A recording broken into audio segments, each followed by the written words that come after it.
бай болу үшін, көп ақша табу үшін ақшаны жаратарда қиналмай жарату керек. Қуанып, мысалға, ақшаны сіз алған кезде қуанып, берер кезде қиналатын болсаңыз, сізге ақша да қиналып келеді. Ал сіз жарататын кезде қуанышпен, өкінбей, ризашылықпен жарату керек та.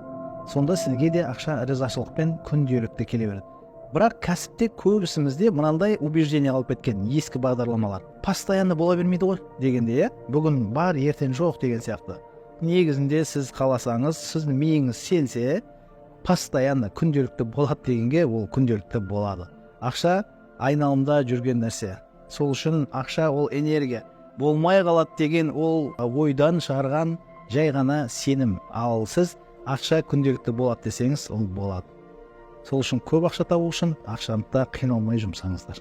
Егер ақша табудың қыр-сырын білгіңіз келсе, коучинг сессияға жазылып кетіңіз.